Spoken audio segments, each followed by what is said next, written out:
Profesor Sánchez, realmente muy interesante la ponencia que he realizado y siempre me voy a ratificar y a decirlo muchas veces que solo se quiere lo que se conoce. Entonces tenemos que sentirnos muy orgullosos porque estamos habitando en una zona en donde nadie nos exigió a intervenir para la independencia de nuestro país. No hubo muchísima gente y de todo nivel, no solamente propietarios de haciendas de esa época, sino también gente pues que trabajaba en esos lugares, ¿no? Ellos inmediatamente, en forma voluntaria, también se hicieron presente y quisieron participar. Cuénteme un poquito, con respecto, por ejemplo, a lo de Supe, es muy interesante lo de Supe, y mucha gente decía, ¿dónde estuvo ubicado? Por ejemplo, recién hace poco hemos conocido dónde está el Supe antiguo, ¿no? Que es ahora en la Campiña Supe. Pero hay mucha gente que tampoco, que desconocía, por ejemplo, esos puntos, ¿no? ¿Dónde se ubicaron ellos? ¿Dónde se proclamó se dio la proclama en Supe? ¿Usted conoce más o menos dónde estuvo ubicado la plazuela, donde ellos se reunieron? Mire, ubicarlo en la actualidad es totalmente difícil porque en el año de 1895 hubo un aluvión. Hubo un fenómeno del niño costero que fue terrible y que terminó destruyendo lo que es la campiña, que era el Supe antiguo. Hay algunas imágenes, una litografía, unos dibujos que recrean lo que era la plaza de armas, lo que era, digamos, la zona del Supe de la época en la que se haya hecho la proclamación de independencia. E incluso lo que hoy día conocemos como la misma campiña, casi nada ha quedado con respecto a ese periodo. Y el Supe actual es cuando ya posterior a ese aluvión se tuvo que trasladar a la población. Entonces, la casa de Francisco Vidal solamente existe lo que es un obelisco, pero es una casa de material noble.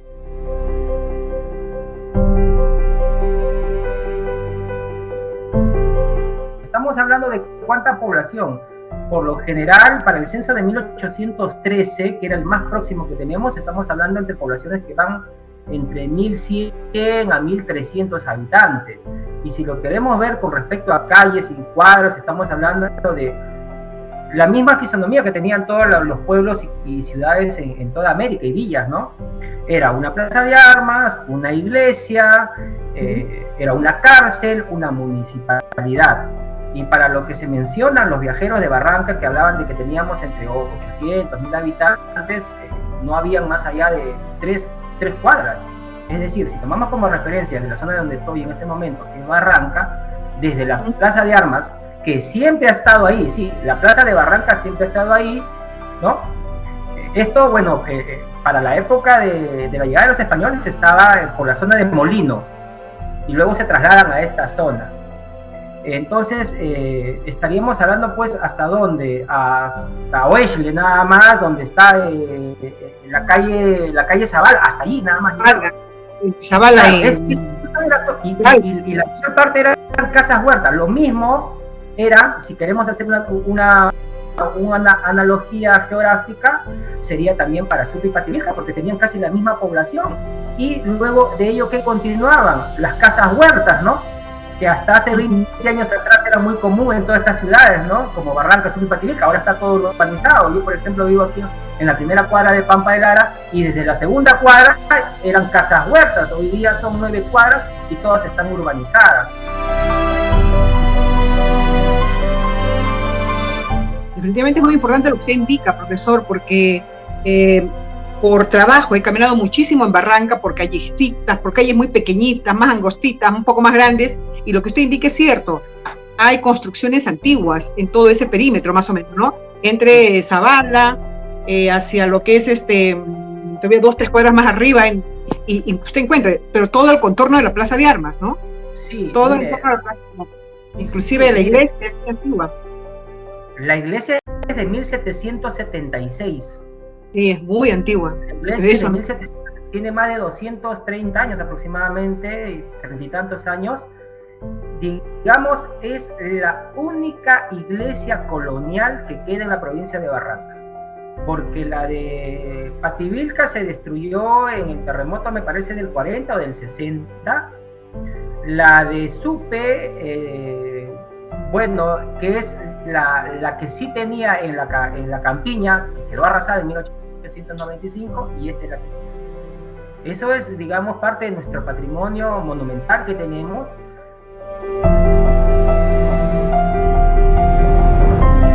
He seguido leyendo un poco más, he leído un poco más, e inclusive hay un libro que se ha escrito sobre Pativilca y se dice que primero habría sido Paramonga, el Valle Paramonga, y luego recién cuando vienen los españoles ponen Pativilca. Así es, así es. ¿Tiene alguna referencia de eso?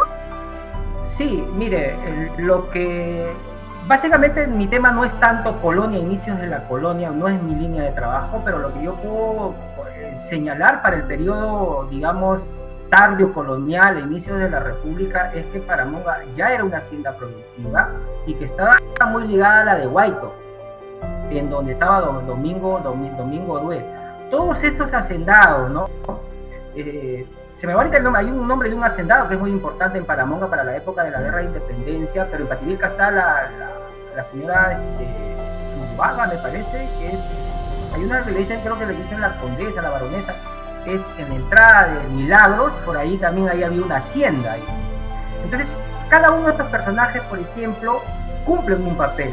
Paramonga no existía como ciudad, usted mejor que yo lo sabe, era simplemente una hacienda colonial que va a transitar por varios dueños, ¿no? Uno de los últimos dueños va a ser la familia Canaval.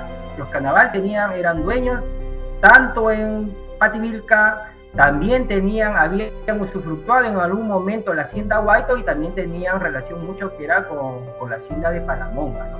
Pero sí hay algún rasgo característico que hemos podido observar en estos documentos de cómo todas ellas interactuaban económicamente. Habían crías de cerdo, habían también ya algo que de repente para nosotros es un poco común, es el trigo, también se producía acá, y digamos, los dos focos importantes del comercio para la colonia en esta zona claramente era la hacienda de Guaito y la hacienda de San Nicolás. Entonces incluso la de Guaito era la más productiva, ¿no? Era la más productiva, una de las más productivas de todo el Perú, con eso le digo todo. Y estaba ligada a su producción a la de Paramonga. Y en todas ellas había negros esclavos. En todas ellas había negros esclavos.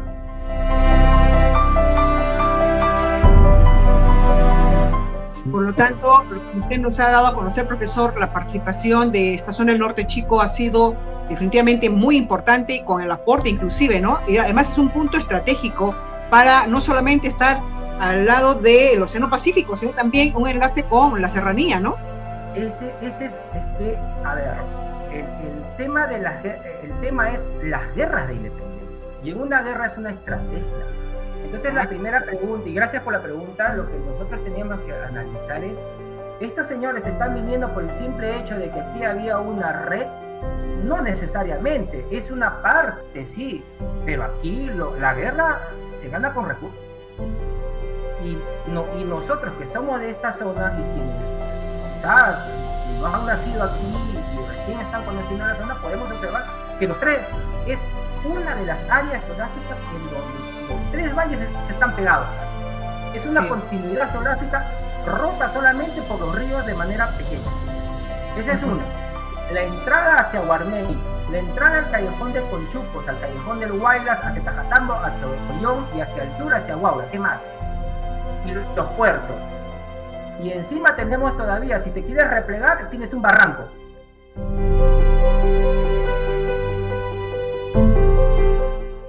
Y es otro de los mitos en los cuales muchas veces se refuerza.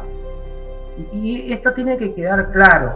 En algún momento de la guerra de independencia, los pueblos fueron indiferentes. ¿Por qué?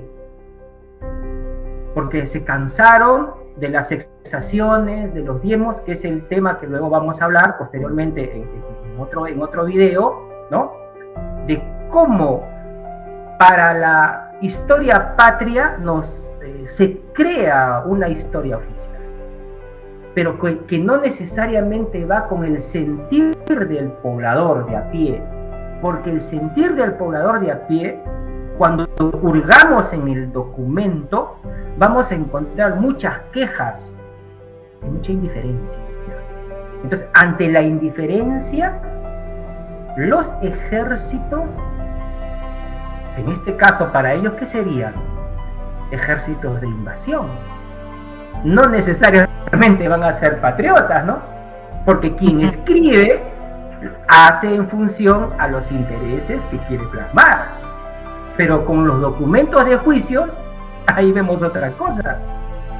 Entonces, esa es la idea y es el matiz o la visión que la podemos encontrar en 1819. La visión que tiene un negro, esclavo capturado de la hacienda San Nicolás, que luego es trasladado a Guarmey y en Huachaco es liberado, y por medio de un abogado él relata qué es lo que pasó el 5 de abril. Es otra visión distinta a las memorias del virrey, a la opinión de Francisco Vidal, a la opinión de Adel de los Reyes o de Domingo Godoy. Es la visión de un negro esclavo, liberado de la hacienda del convento de San Agustín, de Sucre, en donde él dice: a mí me llevaron, a mí me capturaron contra mi voluntad. Pero en los documentos de ellos aparece patriota por el lado de Cochrane, San Martín. Ellos dicen: ellos se sumaron a mí. Pero cuando lees el documento dice: yo no me sumé, a mí me llevaron, o me obligaron, me trasladaron. ¿Y por qué lo hacía? Porque él quería volver con su esposa, que estaba aquí en Supe, quería que lo regresase.